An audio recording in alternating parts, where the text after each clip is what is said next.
Welcome to my seminar from Thrive to Survive, or Survive to Thrive rather. And we're calling that Break the Rules to Win More Business in a Period of Major Change. Thanks very much for those of you that have sent in some of your, key sales challenges that you're facing post-COVID.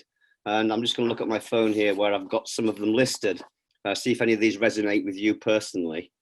So some of the issues that you've come up with include generating leads, changes in field visits due to the new virtual way of working, finding time, getting access to prospects, the difficulty of showing the value of our proposition to customers, uncertainty about economic outlook with our clients and change, how to resize, how to capture more market share, how to help customers who seem to have more choice than they used to have,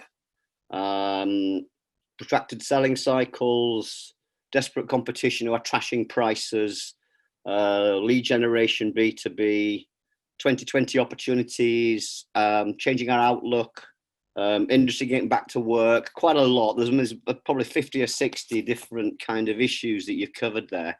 Obviously, I've only got an hour. We're going to wrap up firmly at 12 o'clock.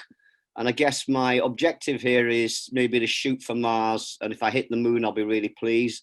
I'm hoping there might be hopefully 2 or 3 things you might take away from today's seminar that you can start to use in your business. And maybe some things you might start doing or some things you might stop doing as a direct consequence of coming to this session.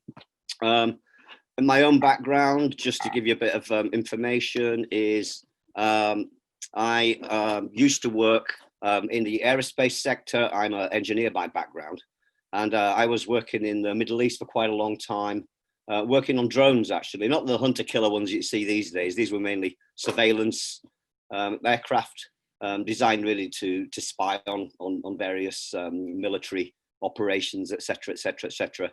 I was in a bar. I'm going back many, many years now, in a place called Muscat, you may have heard of, in the Middle East, in Oman. And my Texan boss said to me, he thought my personal skills were considerably better than my engineering skills, which I think was a backhanded compliment. And so, or his way of saying I'm really a crap engineer. So I moved from engineering to the dark side and worked for a lot of years selling drones across the Middle East. And through a whole bunch of strange events and coincidences, etc., etc., etc., I found myself going through my next level of incompetency and moving into sales, where I was totally incompetent, and then moved to sales management, where I had additional management incompetencies, and then finally they put me in strategic position on the grounds that I had no strategic skills, no management skills, no sales skills, and ended up being the director of operations there. I was then asked by my bosses in Austin, in Texas, to give them a heads up on what we were doing, because there were really 6 competitors in that whole drone market in a period of really enormous change. Nothing similar to today, but still a period of enormous changes in technology. The oil crisis, the tankers, the Gulf War, all sorts of things were happening at the same time that were really impacting on the business as a whole. But in spite of ourselves, we'd managed to capture more market share. Leading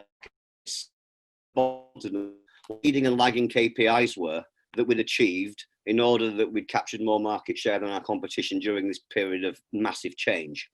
So we did some analysis to work out, what KPIs we were driving north and how we were outgunning our competitors. And I guess when I think about what strategy really means, there's a really good quote, I think I read it in Harvard Business Review, that said, strategy really, forget vision, mission, etc. It's important, but really it's how can we outgun our competitors with either equal or less resources than them? How do we compete with equal or less resources and win more often than they do? I guess that's really what we're thinking about. What are our strategic objectives during this COVID crisis? So how do we outgun our competition? So we did lots of analysis. We looked at, the quality of the product. We looked at the service levels that we'd got. We looked at our mean time between failures. We looked at reliability. We looked at maintainability.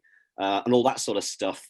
And by the time we'd done some soul searching, gone out in the desert, had some chats over a few beers, and really analysed all the data, we came up with this, actually, that the reason that we were better than our competition is because we were much better at eating rice than all our competitors.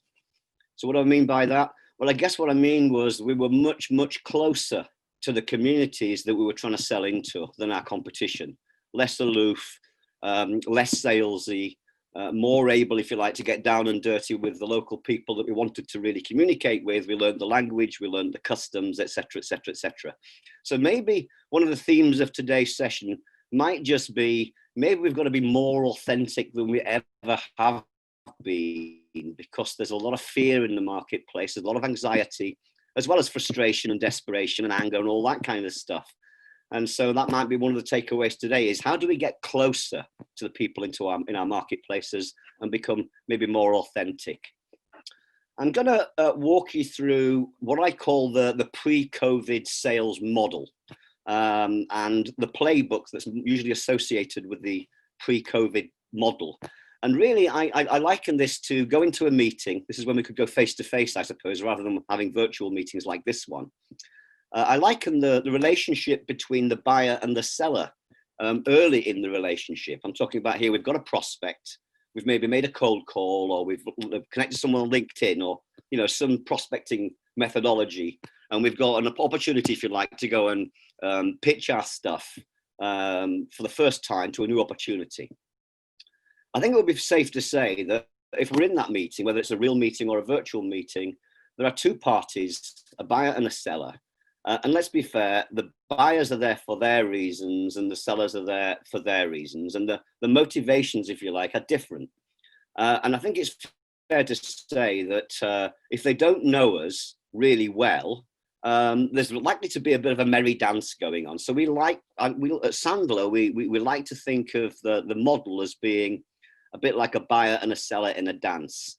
So if you think about that from a sort of Strictly Come Dancing, I'm showing my age now, I think it's now called Strictly.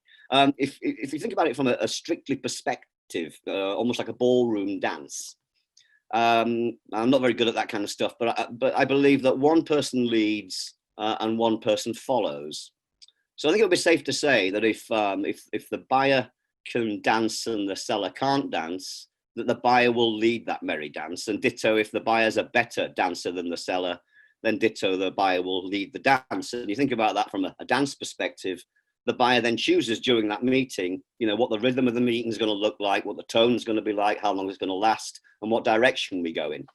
So I'm going to maybe unpick what that traditional pre-COVID sales meeting might look like.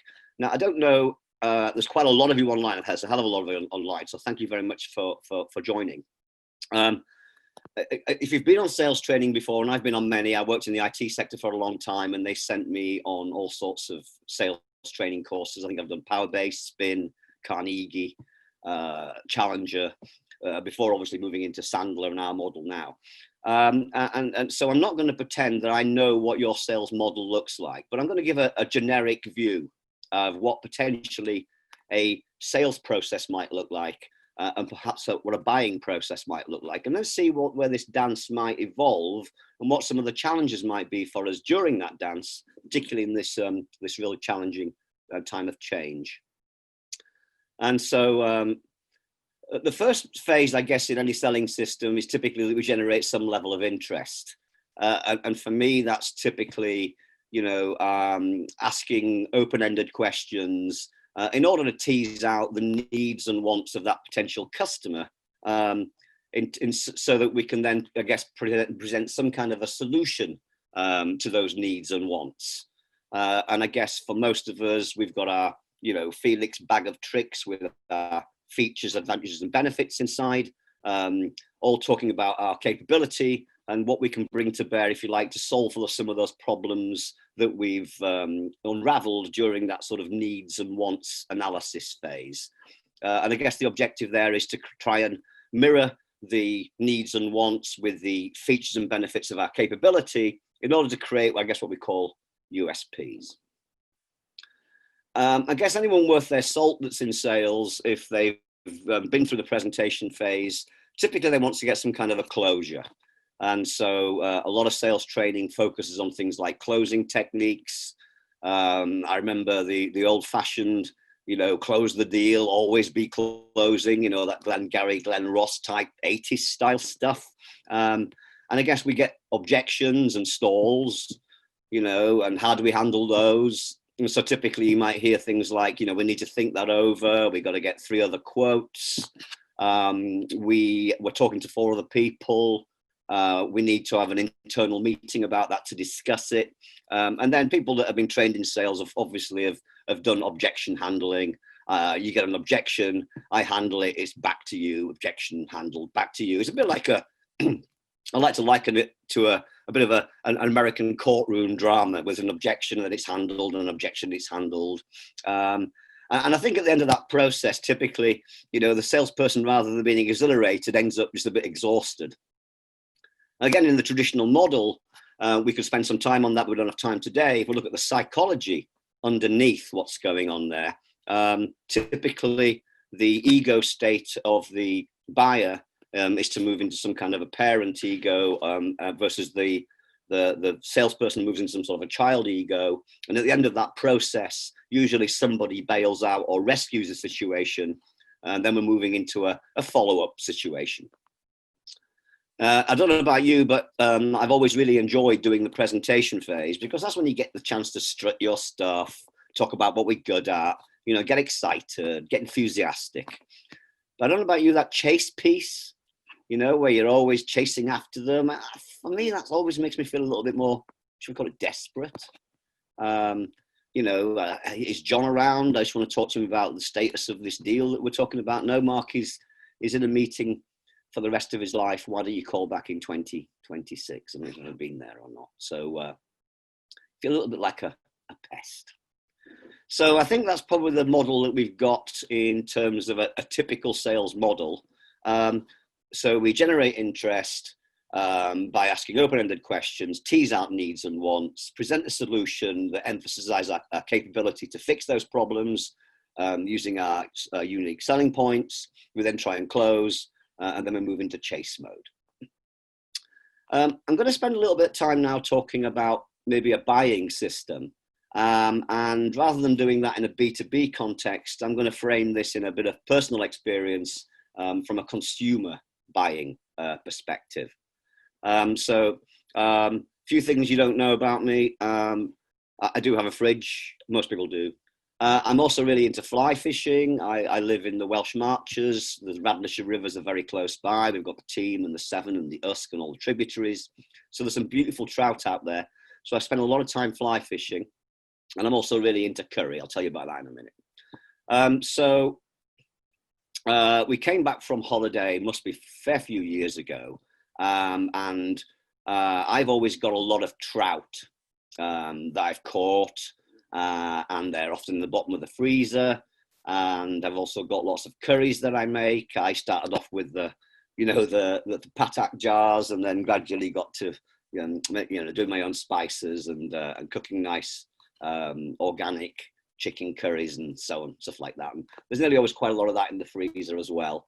So we came back from holiday, and I'm going back a fair few years now, and it was quite strange because my freezer, when I usually open it, has got like LED lights around it, and I was just going to make something like fish finger sandwiches or a burger or something, I can't remember.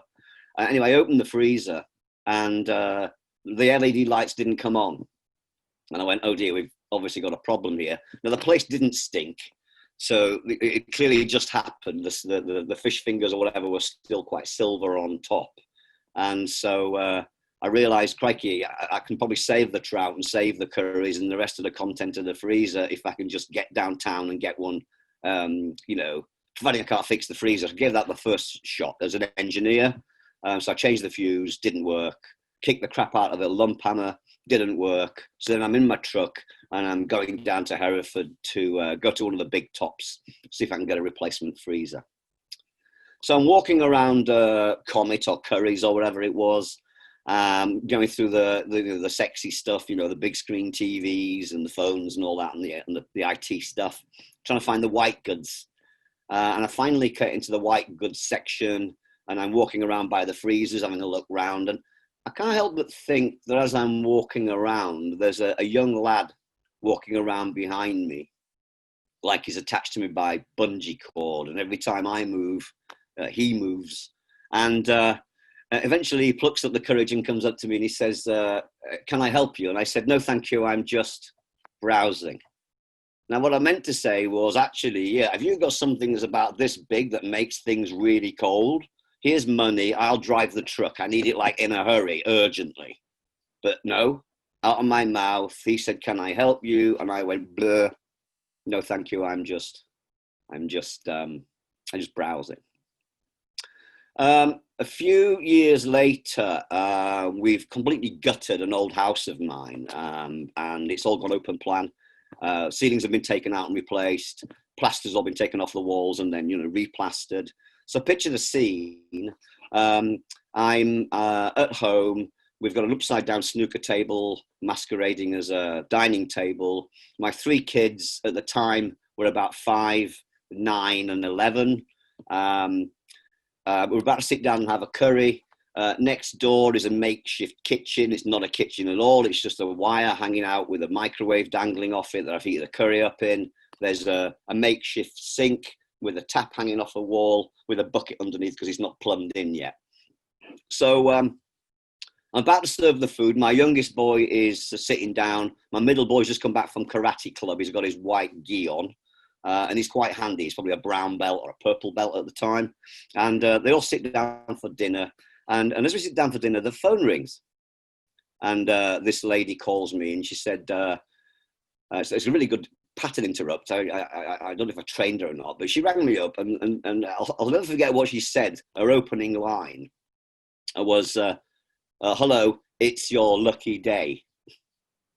And I grinned to myself, and that naughty Yorkshireman in me came out, and I said, yeah, thank you very much for that, but my wife's out, but my kids are here.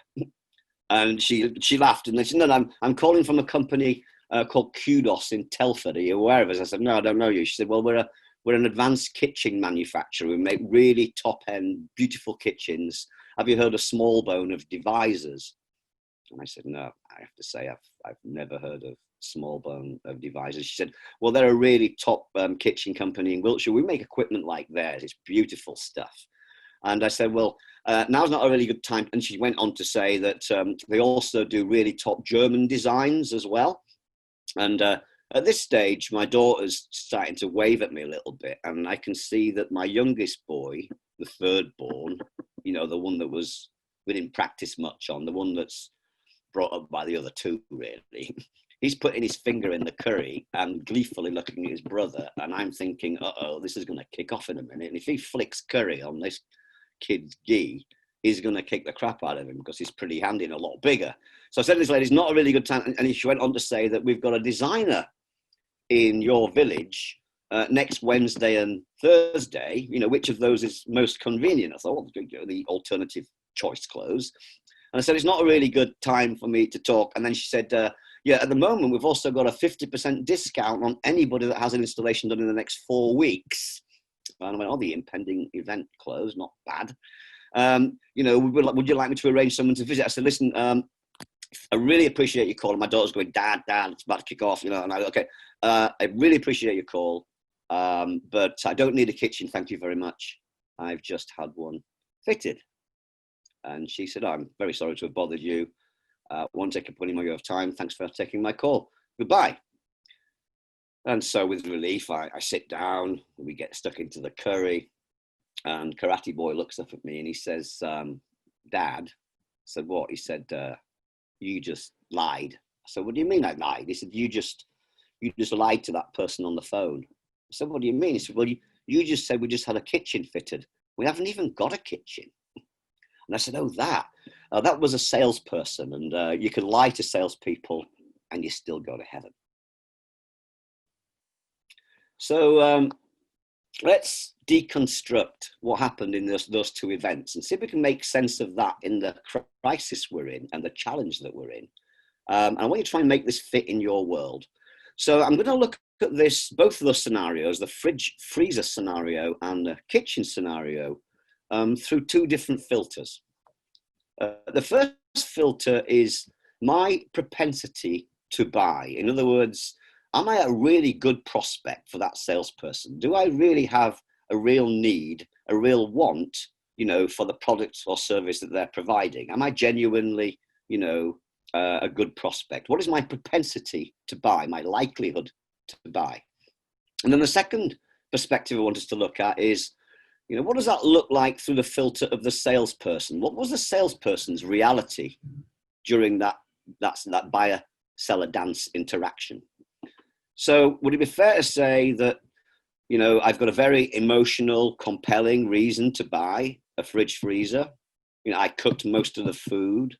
I not only caught, but, killed those poor trout before they got gutted and got put into my freezer. So I have a very high propensity to buy.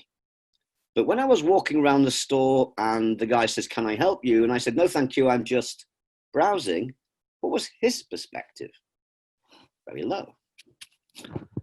In the second scenario, I guess we're looking at, buying a fitted kitchen. I mean, I don't know how many fitted kitchens you've ever bought, but it's not exactly something that you buy on a regular basis. Maybe you might buy a kitchen twice a lifetime, unless you're a builder. And, how often do I get phone calls saying, we're a kitchen manufacturer? What is the chances of that lady calling me from Telford? It's only an hour from here. Saying, do you need a kitchen? And I'm a homeowner and own my own home, but I don't actually own a kitchen. So would it be fair to say that I need one? I've got a very high propensity to buy. But when she said to me, I've got a fitter in your area, and I said, "No, thank you. I don't need a kitchen. I've just had one fitted." Her perception, of course, was a very low propensity to buy. So what can we take away from that simple model? Well, maybe one of the takeaways is us asking the question, how do prospects typically present in normal, and how will prospects typically present in abnormal or new normal? And usually prospects present in three different ways. The first type of prospect we come across are the neutral ones. These are people that maybe play their cards very close to the chest. If you're dealing in corporate, where you're coming across a lot of corporate buyers that have been to corporate buying school, a lot of them will stay very, very neutral. They won't play their cards. It's difficult for you to get any real information from them. So that's the first type. What strategies do we have for dealing with neutral prospects, opening them up and getting them moving? Question. Second sort of prospects, what we call negative prospects. And these are prospects that take up a defensive posture, and they just say, "I don't need what you need. I don't need what you're selling. I don't care what it is, but I don't need it." And if you picture me in both those scenes, in the fridge freezer scenario, I was neutral, but I had a very high propensity to buy. Therefore, I was actually a false neutral. Second, negative prospect. "No, thank you. I don't need a kitchen. I've just had one fitted." Actually, I wasn't a negative prospect. I was a false negative prospect. And the third type of prospects, and the ones that maybe we spend a lot of time with because we get lots of positive strokes, we get lots of feedback, and positive feedback is the positive prospect. Maybe you write this down for me. Beware the positive prospect, because with the positive prospect, particularly in times of a lot of change, is they will want to be getting as much information as they can get, without maybe giving you that much commitment. So we also get false positives as well as positives. Now, here's what we do know. Research, Sandler, we've got 320 offices across the globe. We're a large sales trainer. We work in corporate, but I mainly focus here in the Midlands with SMEs and transforming SMEs. But here's what we do find is a lot of our customers, when we first start with them, spend all their time with positive prospects because they don't have sufficiently effective strategies for dealing with false negatives and neutrals. But they also don't sometimes have a really good model for eliminating false positives that typically clog up the pipeline. So let's ask ourselves a question. Why do we mislead people about our interest levels? And I want you to think about our attitudes towards a typical salesperson. And I'm part of a global network of sales trainers, sales consultants, leadership trainers, etc., in the Sandler network. And we find that universally, the world has an attitude about salespeople. Let's be fair, none of us like to be sold to. And here's I guess a typical glitzy sales guy, snake oil. Have I got a deal for you? So maybe that's why we mislead about interest level, is we sniff someone that's trying to sell to us, and then we put our barriers up, and it's okay to lie to salespeople. Remember, you still go to heaven. So the first phase, if you like, of the model here is that they mislead about their interest level, keep their cards close to the chest, don't give you as much information as you want because they don't know us at this stage. Therefore, we haven't really established really good mutual understanding and trust. Phase 2 of the model, typical sales model pre-COVID, is that the prospect then moves into a gathering information phase. The positive prospect knows if it can keep you sweet, it can generate as much interest as it wants. It can then and feign interest. We will give away lots and lots and lots of information, valuable stuff in the knowledge economy, hoping we're going to get rewarded on the back end. But the main thing for the buyer is not to make any firm commitment. So let's look at maybe unraveling some of your, by the way, I've got a slight itchy cough, so apologies for that. I don't think it's a COVID one, I think it's just a small cold. So let's analyze maybe some of the features and advantages and benefits of dealing with your company. So maybe you might want to write a couple of those down for me. What are the real reasons why we should either deal with you or deal with your services or deal with your products or dealing with your brand or organization? What typical features, that's what it says on the tin, advantages, that's differentiators from the competition, or benefits. How can your customer or prospect derive personal benefit or organizational benefit or business benefit from those advantages that you've got that differentiate from your competition? I guess what I'm looking for is, what are your USPs? Maybe just take a minute or two and just write those down.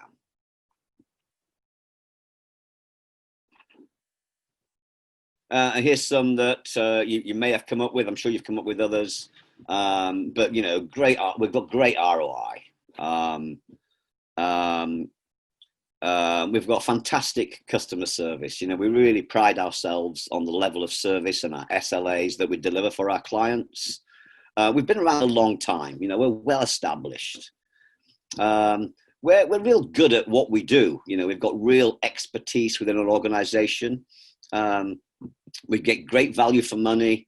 Our technology is state of the art. And we can future-proof. We used to use that a lot when I was an IBM VAR. And of course, we've got all our usual standards, our ISOs, our credentials, our credibility, blah, blah, blah, blah, blah. So here's what I'd like you to do. I'd like you to write down underneath those USPs that you came up with, or FABs that you came up with. I'd like you to write down 2 words for me. Who cares? And if you don't like that, because it's a little bit contentious, maybe write this one down instead. So what? So we're about halfway through the seminar here. I didn't mean to offend you. I hope I didn't. But here's what I mean by that. I want you to pretend now that you've during this seminar you've been fired. That's the bad news. But the good news is you've been rehired by one of your strongest competitors, one of your best competitors. What are you going to say now?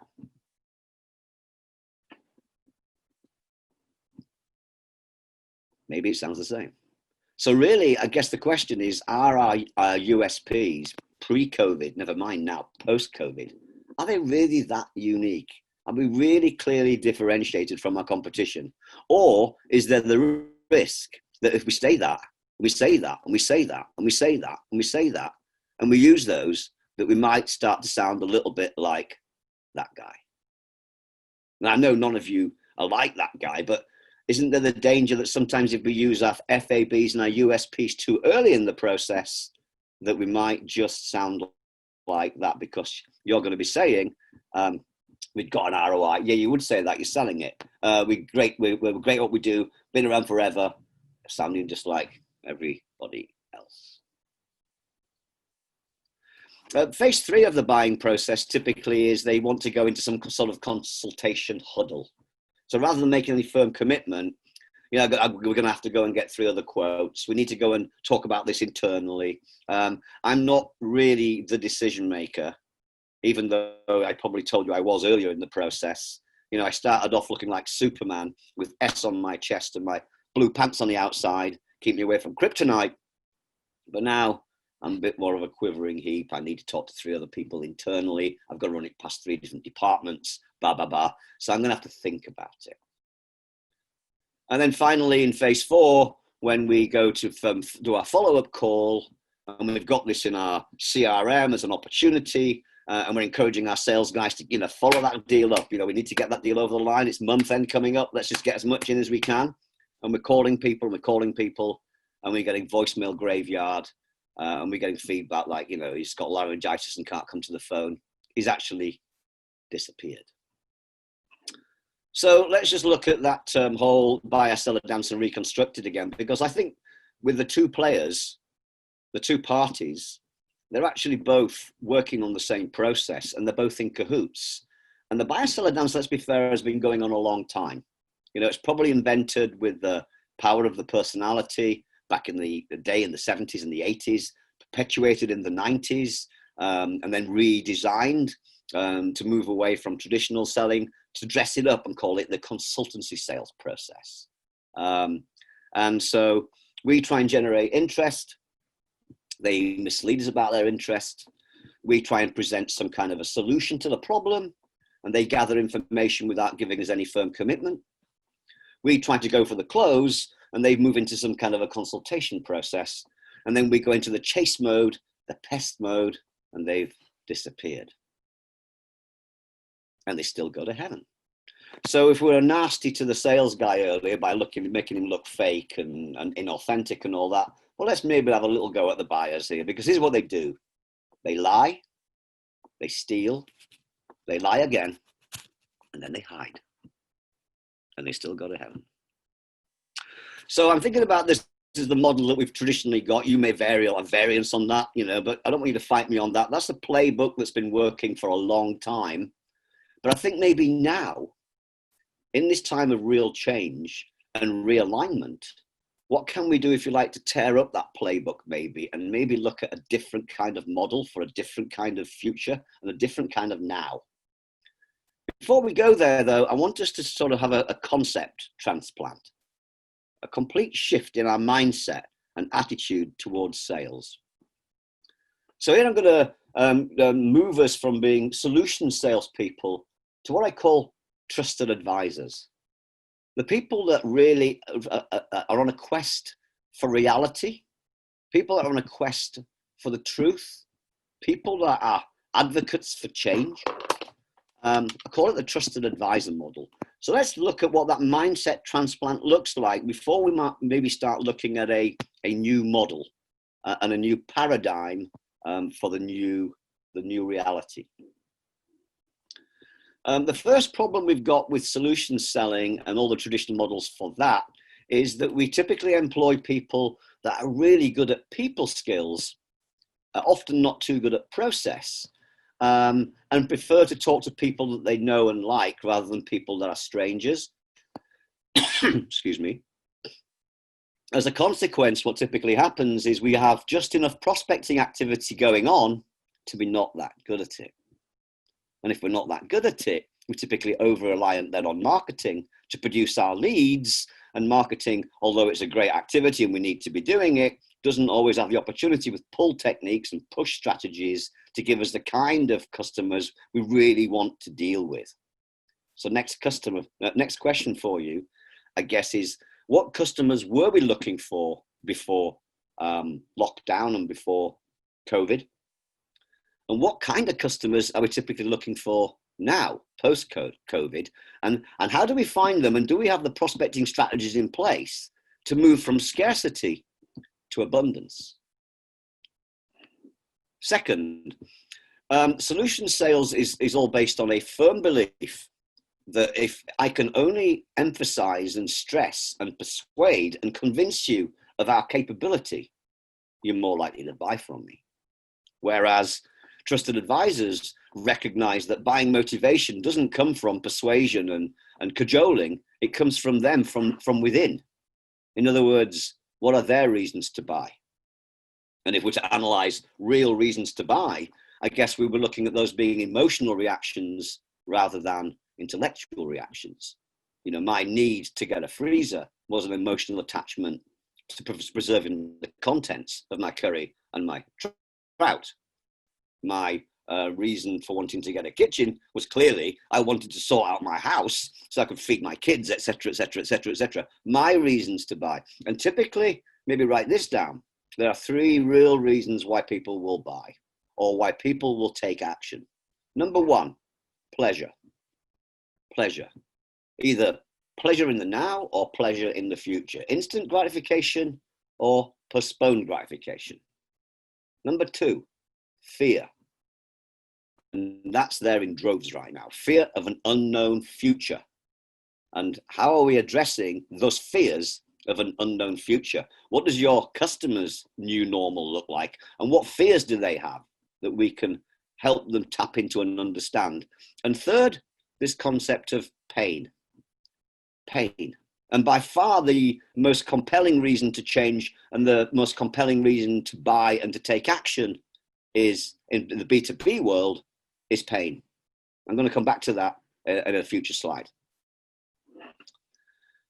So we've talked about the intellectual reasons to buy versus the emotional reasons to buy. And quite often, what I find when I'm training salespeople or even sales leaders is they tend to stay in the intellectual area. They ask questions on an intellectual level to tease out needs and wants, but then bail out on the more emotional reasons, not just the reasons to buy, but the underlying causes of the problem and the impacts on the business and the impact on those people personally in the roles that they're in. Next model with the solution selling is, look, my job is just to get a yes. How many, and the KPIs we tend to have for our sales guys are all yes KPIs. How many deals did you get? How many meetings did you get? How many meaningful phone calls did you have? Yada, yada, yada. In the trusted advisor model, we don't want to be getting those false positives. And we want to promote false negatives. So really, our model is to get the truth. I'm not interested, and we're not interested in would you rather spend a load of time developing an opportunity, doing proposals and quotations and feasibility studies and trials, only get a no at the end? Or would you rather get the truth that they were going to stay with the incumbent all along, right at the very beginning? And finally, it's about the relationship. How do we move, again, post-COVID, from being in a client-supplier relationship, where we look like everybody else, and it's subservient relationship, to one that's more based on peer-to-peer? How do we allow our people to map with their people? Our techies talk to their techies. Our suits talk to their suits. Our operations people talk to their operations people. So at every level, we're mapping at peer-to-peer level. So with that concept transplant in mind, we can also think about how do we measure the efficacy and the efficiency of our sales operation? Now, typically as a sales manager, sales director, having worked in many sectors, we would always be looking at the lagging KPIs as the real numbers we're looking for. What was the revenue per person, per product, per period, per region? What was the margin per person, per product, per region, yada, yada, yada? And what are the trends? The lagging KPIs. But what we found as trusted advisors is if we're only measuring lagging KPIs, if they start to go south, that's already happened. It's almost a historical context. What we would prefer to do is to measure leading KPIs. What if we need to get these outcomes and we need these different outcomes to before, what new behaviors do we need to do over here, that are going to give us, through our black box, if you like, our new sales process, the outcomes that we're looking for. What are the leading KPIs? How many phone calls did you make to on-profile decision makers? How many people did you have a virtual meeting with this week, this month? And how many of those people did you have these meaningful conversations with, asking these 6 key questions? And what were the answers to those 6 key questions? Leading KPIs versus lagging KPIs. Behaviors rather than outcomes. I'm now going to walk you through the Sandler system briefly. And we break ours down into 7 individual steps. Now, this is not necessarily one meeting. It's not necessarily a one-off event. It could be a series of events, because I don't pretend to know what your sales template looks like. You know, if you're a 1 meeting close, this would be one event. But if you've got a 3, 4, 5 meeting close, where you've got to get around different decision makers and navigate around different stakeholders, then clearly this could be a whole series of events. Rather than starting chronologically and going 1 through 7, I'm going to start with what I consider to be the most important step we've already talked about, and that is pain. A few things you might want to note. Pain's very personal. You know, pain, there might be pains organizationally, departmentally, but the owner of that pain, you know, it's a very personal issue. So two different ways of thinking about pain. First one is with the person you're talking to and in the role that they're in, you know, what is the gap between where they are and where they would ideally like to be? You know, what does that rosy future look like rather than now? And again, thinking of that through the COVID dilemma, you know, what new future do they need to have? And what is the gap between where they are now and where they really need to be within the role that they're in? And what's their emotional attachment, you know, to getting that fixed?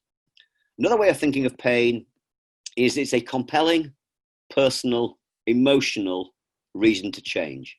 A compelling, personal, emotional reason to change. And our model is simply, if there's no pain, there's probably no sale. You know, people do not buy B2B stuff out of just interest. There's got to be a real driver. So for us, spending a lot of time in this pain funnel is really crucial. So not just where's this impacting on the business, but where is it impacting on you? And what are the underlying causes as well as the impacts? It takes patience. It takes big cojones, and it's all about asking really great killer questions. And it's an emotional exercise, not an intellectual exercise. So if phase 3 is the pain, they're compelling reasons to do business. And that's probably the one of the reasons they're going to be making a change. That means they're probably willing to change. But willing in isolation is probably not enough, because you might find lots and lots of prospects who are willing to change. But if they're unable to invest the time and the money and the resources to change, and unless they're willing to disinvest in what they're doing now, the status quo or the pre-COVID way of working, if they're not willing to change that, then realistically there's not going to be a deal anyway. That's able. We call that the budget step. Not just money, but time, resources, and a willingness to change, and a willingness to disinvest in the status quo, which could include the incumbent provider. The 5th phase for us is really about the decision. Now, this is not, are you a decision maker? A lot of people will say, yes, I'm a decision maker. But rather, you know, how does their decision-making process work, particularly in this changing landscape? We have the 6 soldiers for this. You know, who else besides you, Mr. Prospect, will be involved in this decision-making process? And what will you be deciding about? And when by? And what criteria will you be using? You know, and how will you decide? We call that the 6 soldiers, the who, what, why, where, when, how are decisions around here made. And again, from that peer-to-peer perspective, particularly in a time of change where they may be making different decisions that they're not used to, they're not accustomed to, really useful for us to help the prospect work out what their own decision-making process looks like in this instant. And then the question for us is, how do we navigate around that decision-making process, understanding the roles of all the different stakeholders and what pain they have? Because pain is not universal. Pain is within the role you're in. Sales director pain is different to operations manager pain, is different to owner pain, different to hired MD pain. Do we really understand what those individual pains look like within those decision-making frameworks? And then the sixth phase is really, what are we going to do given that we've found pain 1, pain 2, pain 3 impacting on the business here, impacting over here on the individuals with these budget constraints and these expectations and limitations of investment we might need to make to fix those pains with this decision-making criteria. Having helped the prospect paint that for us, we can then move to a fulfillment stage. In other words, here's how we're going to take away the pain. And we're going to demonstrate our capability to do that to 100% of your satisfaction. And if we don't, we're going to continue to present that, trial that, whatever it takes. But we don't do any presentations unless they qualify. The qualification criteria are quite straightforward. Is there pain?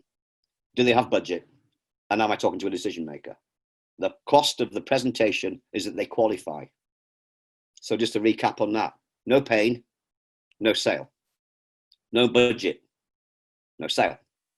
Not talking to decision makers, no sale.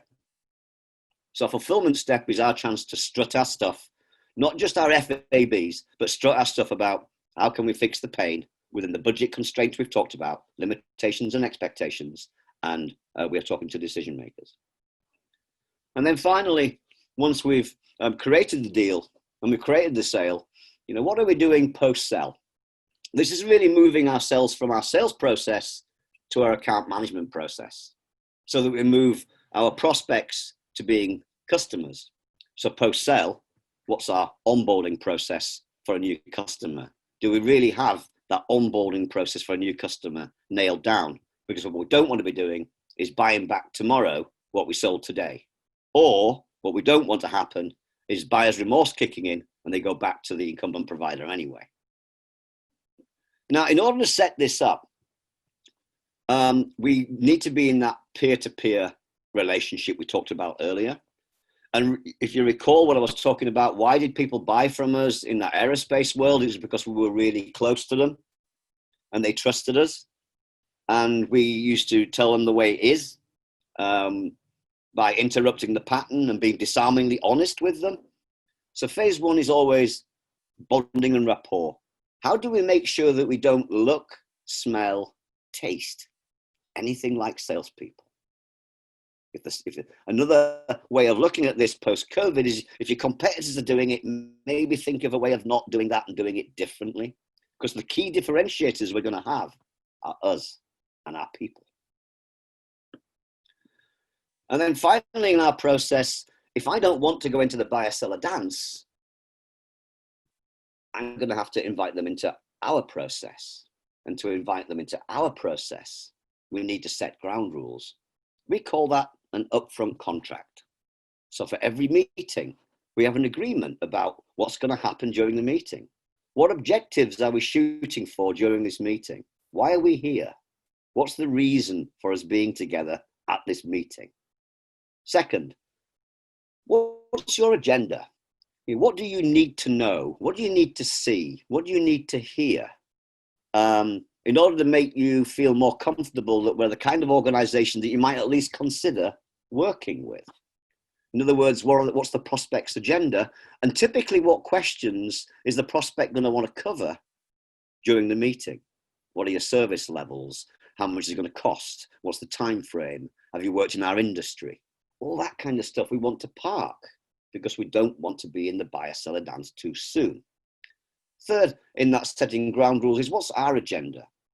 And typically, I like to ask salespeople, what are the 5 killer questions that you need answers to during this meeting? And you're prepared to ask, even though it might be difficult.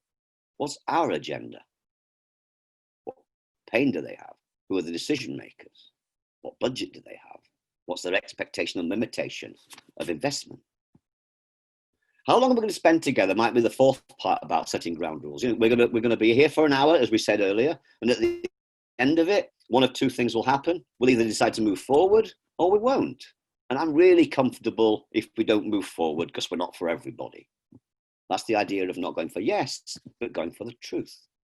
But if we do decide to move forward, shall we at least discuss at this meeting what happens next? And typically in our world, that means we do X, we have meetings with Y, we do a proposal on Z, we do a trial on A, whatever the outcome is, a specific definition of what yes means. So to summarize, pattern interrupt, number one, is really establishing mutual trust based on peer-to-peer relationships with our prospects. We call that bonding and rapport.